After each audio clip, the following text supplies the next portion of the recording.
Hello everyone, welcome to my channel. My name is Jen and I'm a multi-crafter living in Eastern Ontario. This is my little corner of the internet where I like to share the crafts that I get up to. A lot of stuff with needle and thread, things with hooks and yarn, sometimes paper crafts. I like to do lots of things. So my last update was about a month ago. It was the first time I had made a video in 8 months, so it was very long. I'm really hoping to keep this one on the shorter side, but as I was pulling everything together, there's a lot here. And also, if I wait for a non-gloomy day to film a video, I think it's going to be even longer. So let's just get this out of the way, and then we can get on with the next round of crafts we're going to make. So I'll start off with just the things that I finished and worked on in October, or the latter half of October. So I think in my last video I had said I wanted to start another Halloween embroidery. So I started this one from Crabapple Hill. It's called Boo. And I did finish it. So here's the final result. This was a lot of fun, quite quick as traditional embroidery is. So what can I say about this? The specialty stitches. I can't remember what these are called. It's not a true bullion stitch, but it's made in a similar way. So I am absolutely pants at bullion stitch, and initially I was going to just crochet some little teeny tiny flowers with this red floss and then stick them on there, but that was such a headache because they were teeny tiny, and I thought, okay, just suck it up and learn how to do this stitch. So I did. I practiced. I finally got it, and I'm not going to say I mastered it, but I think I did it well enough that it looks okay. So those flowers are pretty much the same as they're supposed to look. These ones are not. They were another kind of specialty stitch. I think mostly the same. They were supposed to be bullion stitches with about, I don't know, 30 French knots in the middle, and I didn't want to do that, so I just did some lazy daisies there. However, I think it turned out okay. I'm not sure what I'm going to do with it. I had initially thought I would add a couple borders on it and turn it into a project bag, but I think just because of all the specialty stitches, I wouldn't want this to be rubbing around with other project bags in the bin and possibly coming undone. So I'm not quite sure yet. But since Halloween's over and it's not something that I need to have up right away, I can think about it. And speaking of Halloween, my daughter was here. She was still living with us temporarily, and we decided to just do a fun Halloween craft. So we made these cute little ghost lights. So I think, yeah, this one's hers. So I picked these glass shades up at the restore, and then we just kind of put the rest together. I think we found this idea on Instagram, so we're kind of, you know, having to make stuff up as we went along. So this is hers, this is mine. And then you put little flickering tea lights underneath, and they're so cute. So cute. We just put them downstairs and we lit them every night when we were watching TV. So there we go. So that was fun to do. I am back in my craft room now, which is, I mean, it's bittersweet because I'm here because my daughter has left, And I mean, I'm happy to be back in my space, but that also means that she's gone on her next big adventure. So hi honey, love you, miss you. Okay. What else? I think that was it. Oh, I did go to a quilting retreat in October and I got a bunch of things finished. I did 3 quilt tops and a pillow, but I'm going to do quilting at the end. So stay tuned for that if you're interested. Okay, so cross stitch. Currently, I am snailing along on, these are supposed to be my daily projects, and they're more like I might get to it once a week. So this is my Jeanne d'Arc sampler. These are the first 2 parts, and this was in Gift of Stitching magazine way back in the day, but this is a pattern from Roland Designs, and they are also on Etsy. So I thought I'd try the whole 1 thread a day thing, and it's fun. I just don't seem to get there. But I did complete the first section, so yay, 25% done. And that's what that looks like. And I'm stitching it with a silk. It's called Sanjo silk. It's from Vancouver. And it's about the equivalent of 2 strands of DMC. So this is on, I think this is on 32 count, so the coverage is really nice. There's just the teeny tiniest bit of variegation in this floss, but that's okay. So I think that turned out pretty well. I don't know how much attention these 1 thread a day projects are going to get over, you know, from now until January. I'm not sure. The other one I'm working on is called Black Roses, and it's a chart from Owl Forest Embroidery. So that's what it looks like. I'm only going to be stitching down to the bottom of the cathedral. I'll be taking the witch, or I'll be taking this woman out and all of this, and I'll probably stitch this border, but I'll pull it up there. But as you can see, it's going to be a while before I get there. So I am stitching this with another shade of Sanjo silk, which is very similar to DMC 3799. And then I am also using DMC 99 for the roses. So this is where I am. I'm almost done the first page. Just a few more things to do. I did have to rip out most of this because I was 1 stitch off, and I was really hoping it wasn't going to be a big deal, but once I got looking at the rest of the chart, it was going to be a big deal. So I thought better fix it now. Fix it now than to fudge it later. So I am still really enjoying this. I think it's very pretty. And this color combination, I am copying Julia from Rose Cocon on Flosstube. She's a French floss tuber. And it was when she showed what she was doing that I decided that I wanted to do the exact same thing.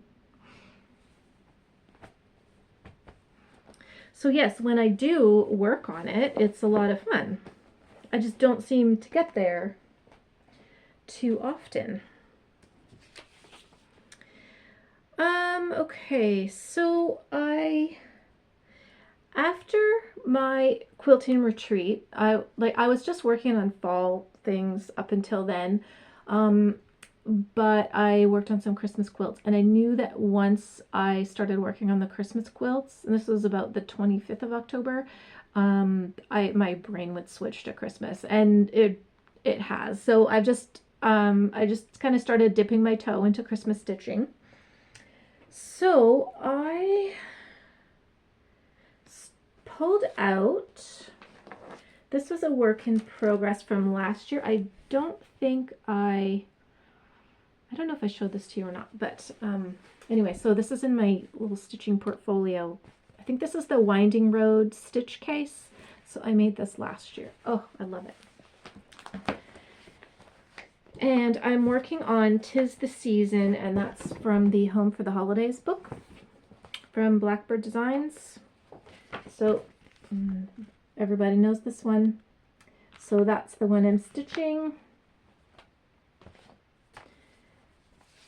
This is where I have got to, and I'm just, let's see, I'm stitching this on 28 count Springfield Sage Lugana, and I'm just picking my own threads based on the colors in the chart.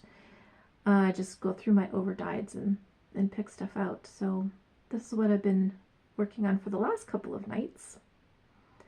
And I'm trying to get a couple snowflakes in before I get started on that beautiful cardinal, because I have a feeling if I just started stitching the cardinal, I would finish it and then I would be bored and I wouldn't want to do the rest of the snowflakes or the holly leaves, because I'm like that.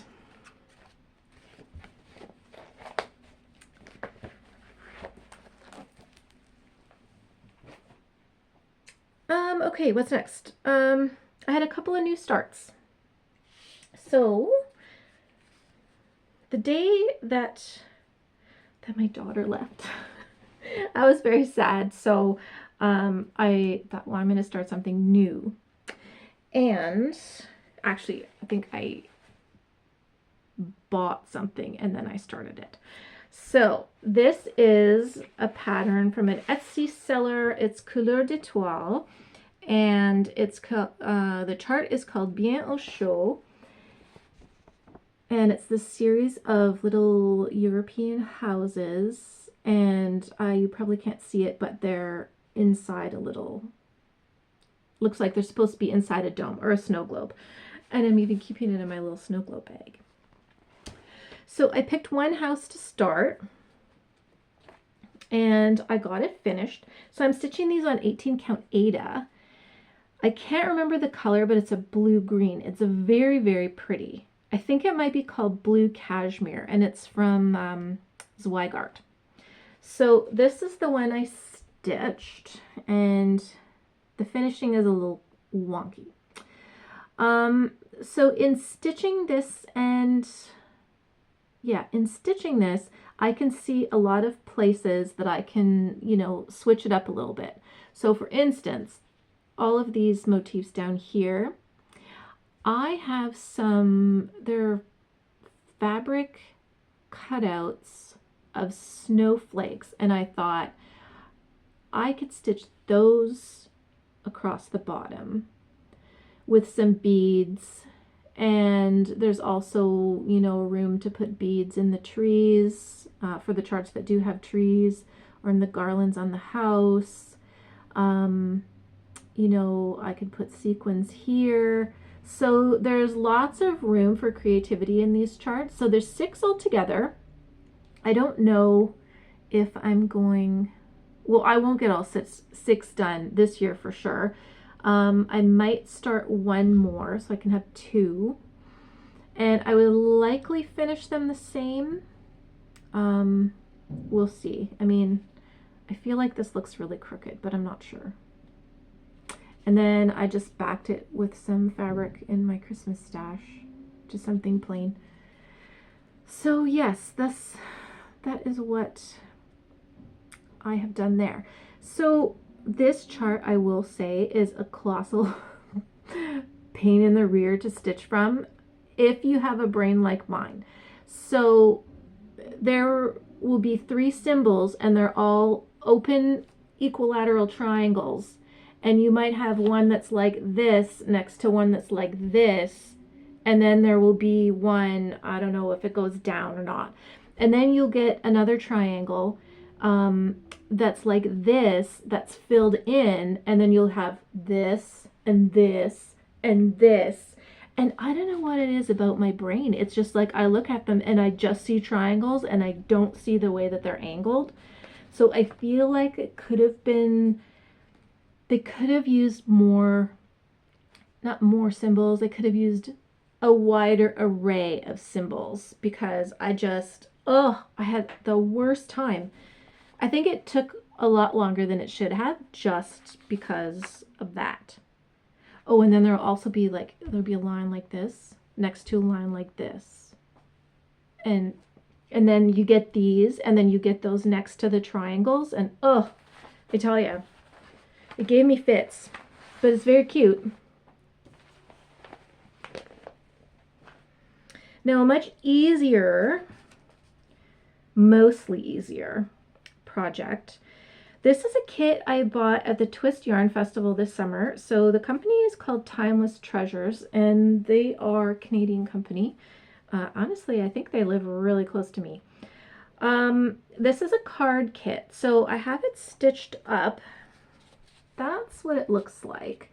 So minimal stitching. There's some cross stitch. You can see the burgundy, some satin stitch, and then there is the beading. Now this is stitched on, it says it's 25 count Victorian green Lugana. Maybe because it's dark, I don't know, but it did not feel like 25 count even weave. Also, I think because it is a darker fabric, I had a lot of trouble with that. So the chart they give you is huge, but I found it easier to work off of the photograph that came with it. And let's see.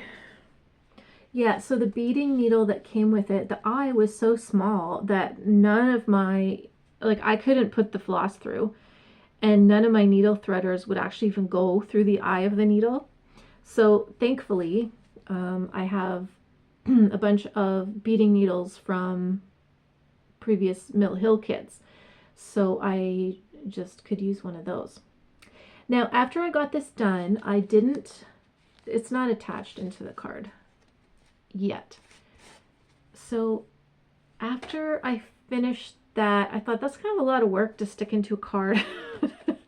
So I don't know, I could frame it in the card, but I was thinking it might actually be if I could find one of those miniature embroidery hoops.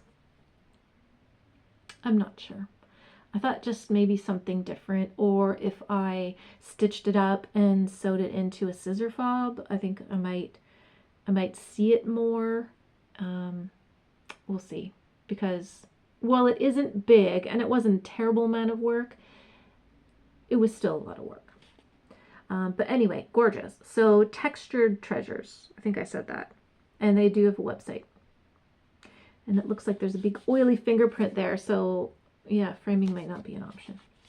Anyway, sometimes it's nice to just do those little things and just, bang something off. Let's see. I started an embroidery. So this is this is what it is. So this is a cover kit from Love Embroidery magazine, the most recent issue. So I have the Readly app, and you can get the magazine there. So obviously this did not come to me as a kit, but the pattern is in the back for digital subscribers. So I have some really pretty pink linen, and I thought I would do this myself. They didn't say what colors of embroidery floss they used, so I just picked from my stash, and it's not a huge deal. Red, green, and white. But what I loved about it was I loved this kind of candy cane effect, and I wasn't sure if you were supposed to use, say, baker's twine, the red and white, and somehow maybe couch it down, but it's actually an embroidery stitch that I've not done before. It's called a whipped back stitch.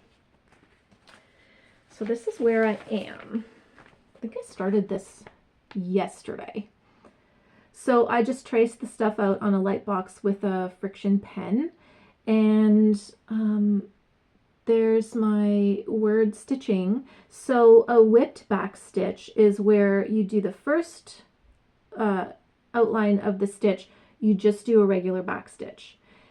And you do that in red. And then you go over that, you basically go underneath and over top of your back stitches with white, and you're doing that on the diagonal, and it covers up the little space between the stitches. Not a space, but you know where the stitches meet. It covers that up, and then it makes this cute little effect. So the only thing I will say is with back stitch, I mean, I have no problem with back stitch and cross stitch because, you know, typically it's easy to make your stitches even, but on this, I have a terrible time keeping my stitches evenly, you know, the stitches the same size every time. So in some the places, the candy cane stripes are like really close together, and sometimes they're a little bit farther apart. But I think I have the hardest part done. So the next bit down here, the leaves will be done in a satin stitch, and the mistletoe berries are supposed to be done in French knots, but I think I'm going to use pearl beads. I thought that would be kind of pretty. And then I will turn it into a banner like they did. Just before I started filming, I spilled my tea on my desk and it ran all over this and a whole bunch of other stuff too. I gotta clean my carpet when this is done. However, yeah, so this is fun. It's just nice sometimes to just take a break from cross stitch and do some embroidery. I really enjoy that. But then I went back to cross stitch because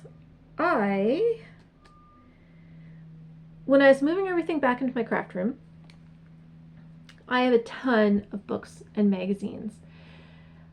So I also gave myself a lot less storage this time around. So I've been like purging a lot of things. So if I've gotten rid of a lot of books, magazines. For the magazines, I would go through and just rip out the things that I would like to do, and then it takes up a lot less bulk. But I've been finding some really great things that I bookmarked years ago, and I thought, I want to get, you know, some of these done. So this isn't a magazine, but this is an old chart that I have, and it's called An Old-Fashioned Christmas, and I think it's from 1989. So I'm not sure where I got this. I don't know if my friend Patty gave this to me or if I found it at the thrift store. I'm not sure. So I really like this, and for some reason I just thought it was going to be very big, but in fact it's not. I think it's only 9 by 11. And what's this one called? Merry Christmas Sampler. So it's only going to be 6 by 7 stitched on 18 count, which is what I'm doing, 18 count Aida. I'm doing it in the same cashmere blue that I did the little Christmas dome ornament. So this is my big marvelous start on it. But I think it's going to be cute. And I still can't believe it's only going to be that small. But anyway, I just thought it looked so Christmassy and festive and lovely. And I don't know, I currently have a big crush on anything, most things from the 80s and early 90s. But I can't wait to get to this house. First I thought I wouldn't even stitch the alphabet. I don't know, maybe I still won't, but I think the whole thing looks nice. So that was a start, and then this is a hopeful start. Let's see, this is from Cross Stitch and Needlework, December 1999. And the reason I pulled it out was because it's got the same red and the same green as the Merry Christmas sampler. So I thought, well, if I stitch on both at the same time, then I'm not having to kit 2 separate things up. And it's not too big either. But I thought that was very pretty. And then I wanted to do an Advent project this year. You know, something that I could maybe finish over the course of the month of December. So it had to be an Advent project that the motifs were small, and that I could ideally do in one day or day and a half, something like that. So I had a couple of contenders. So this Advent calendar is from Owl Stitching House. This is not, I don't have a cover sheet. This is like a big graph of it. So this is what it looks like. So as you can see, the motifs are pretty small and it's doable. The only thing is some of them are more involved than others, and I don't necessarily cross stitch every night or even every day. And sometimes I don't stitch every day. Oh, I just said that. But I mean, because obviously I have other things I wanted to do as well. So I need to be able to catch up on it easily is I guess what I'm trying to say. So the other contender was, this is from an older magazine, November 2018 Cross Stitcher. So this is Shannon Christine Advent calendar, and the motifs are small. They're all very cute and different, so we'll see. But this was probably going to be my number one. I do really like this. Until I was looking through the older magazines and I found this project, and it's called the Baltimore Album Sampler. Now this is from Cross Stitch Christmas, 1999. Cross Stitch Christmas Baltimore Album Sampler, and as soon as I saw this, I thought this is what I want to do. So it only has 12 motifs, but I could do one every 2 days. I love the Christmas colors. I even love the border, which are these pink and yellow and white roses. So I don't know if I changed the pink to red. I'm not sure. But I just thought this was so pretty, and I thought this would be a lot of fun to work on. And it's just, I don't know, it gives me very much Christmas vibes. So I think this is the contender, and I'm going to start that one. Now, if I'm really smart, I will start doing the border now so that in December I can just start working on the motifs, but we shall see. So I plan on stitching this on a piece of 32 count ivory Lugana. And I think that'll just be gorgeous. So yes, that's my hopeful plan. Full of big dreams here this Christmas. And that's it for my cross stitching.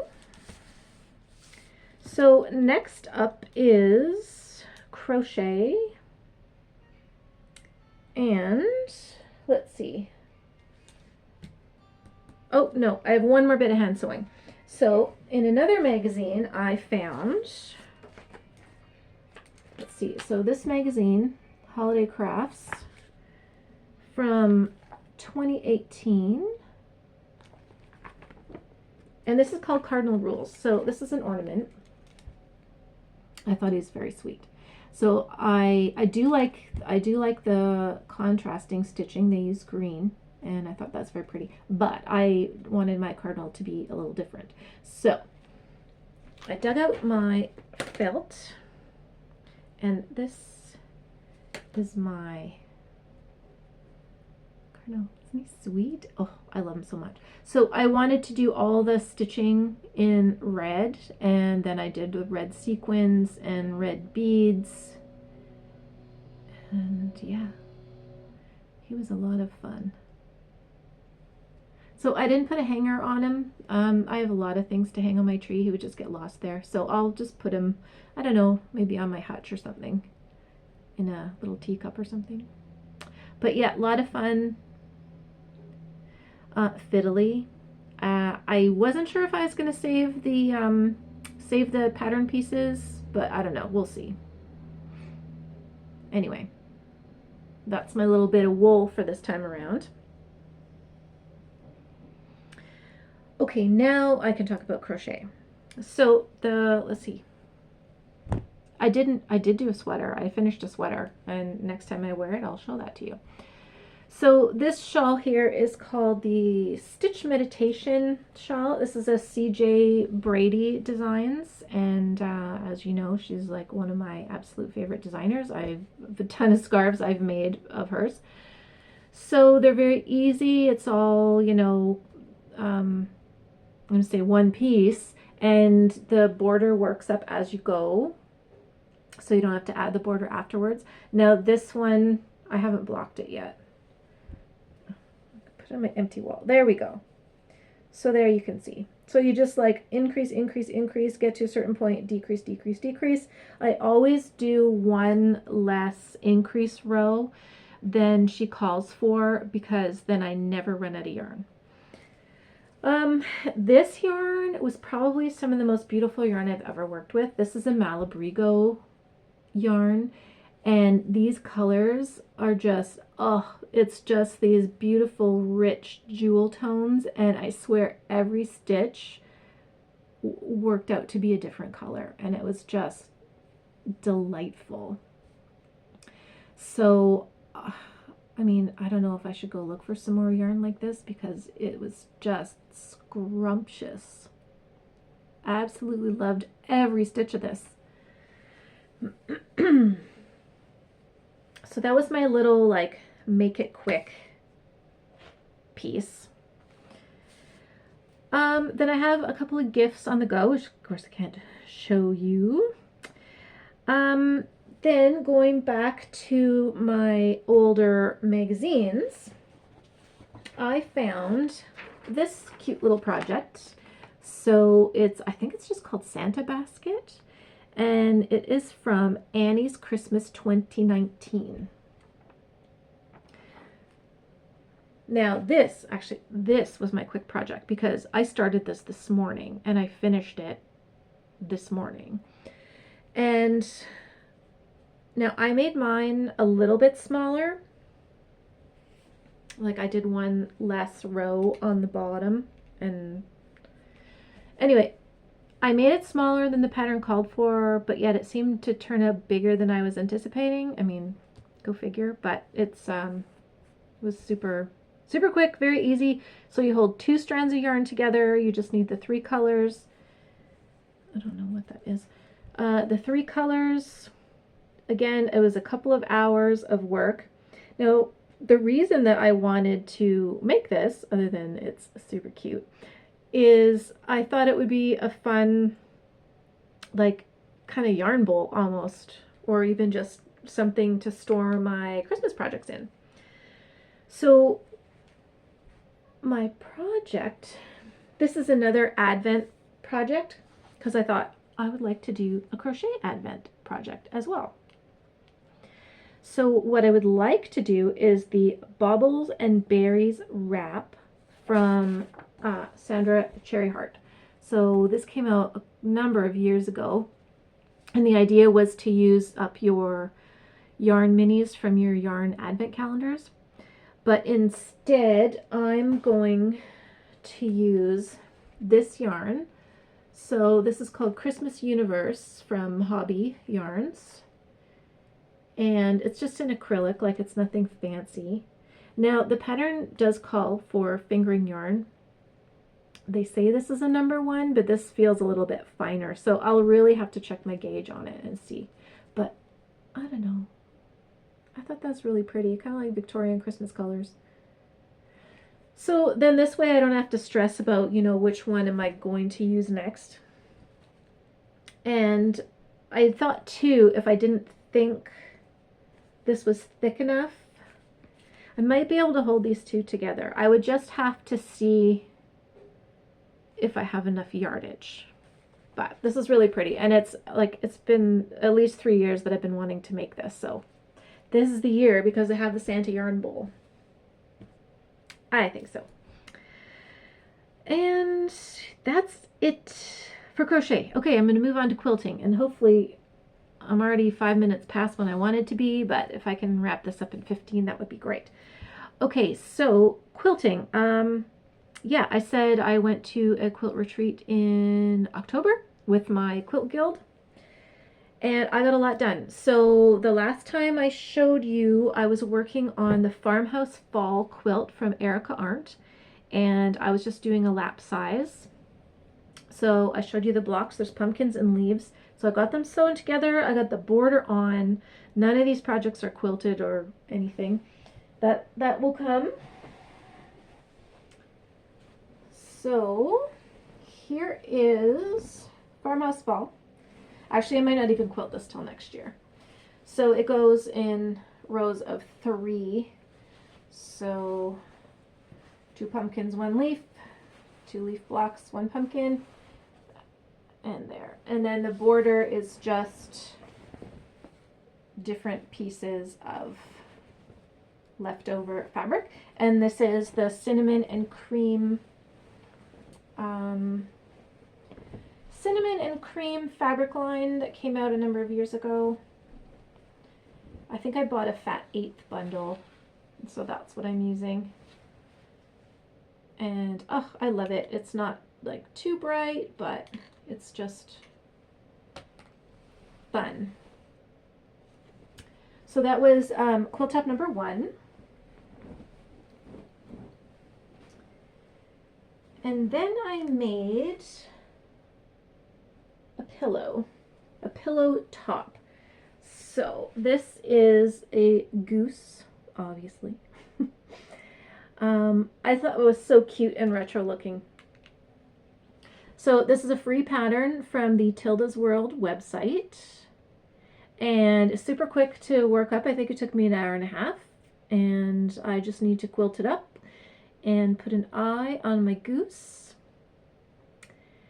and quilt it, turn it into a pillow. So I want it to be Christmassy kind of colors. So I know that the green isn't Christmas fabric, but you know, it gives Christmas vibes. And then with this little tartan bow tie. So I'm very happy with this. I thought he was super cute. And then I made 2, then I did 2 Christmas tops. So one is a throw size and the other one will probably fit the top of my king size bed. The throw size is like a bonus quilt, just because I had too many blocks for one quilt, but I didn't have enough of for the X that you'll see in the middle, I guess kind of the sashing. I didn't have enough of the sashing to make a bigger quilt for my king size bed, so I only made what I could, and then I took the leftover pieces and used a different sashing. So this will be the throw size one. And in this one, I just picked one kind of red block, that's just the poinsettia fabric, and then one kind of green fabric, which is the holly fabric. And then this was something I had in stash. So it's just, you know, alternating, obviously. And then I had this fabric in stash. So I got quite rid of a lot there. So it's a, you know, it is pretty generous size, will be a pretty generous sized lap quilt. And this is exactly the kind of Christmas stuff that I like the rich red and the rich green and the golds and I don't know, the fruits and the flowers, and oh, love it. So I'm probably going to back that one in this fabric. I found this in my stash. I thought it was a tablecloth when I bought it, but it's not. It's just a big piece of fabric. So I'll probably use this. I will have to piece it with something else and use that for the back. And then the one for my bed, so it's the same pattern, and it's a free pattern on the Robert Kaufman website, I think. So this one, all the blocks are different. I think I had, no, all the blocks are not different. I think there are like 3 red prints and 3 green prints and 2 black background prints. So this was just all stuff in my stash too. So, and then this one has the little holly border. So yeah, we've got some darks and some lights, and again, I love this one. It's just like Christmassy all day long.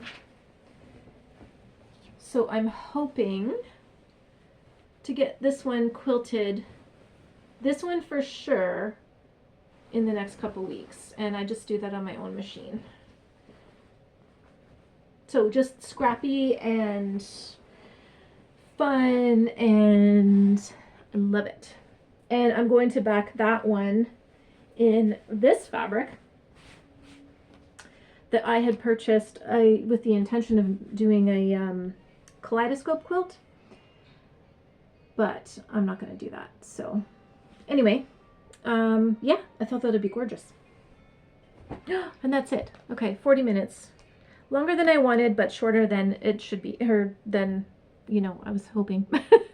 So anyway, that's what I've been working on, and I had showed you some little planned things too. So I hope to be back in about a month, and then it'll almost be Christmas. So hope to be back in a month and see what kind of progress that I've made on everything. So once again, thank you so much for joining me today. I know there's a lot of people out there to watch, and especially at this time of year, people have a lot to say. So thanks for joining me today. Thank you everybody who commented on my last video and gave me a thumbs up and a like and all that kind of stuff. I do appreciate it so much. And until next time, happy days, friends.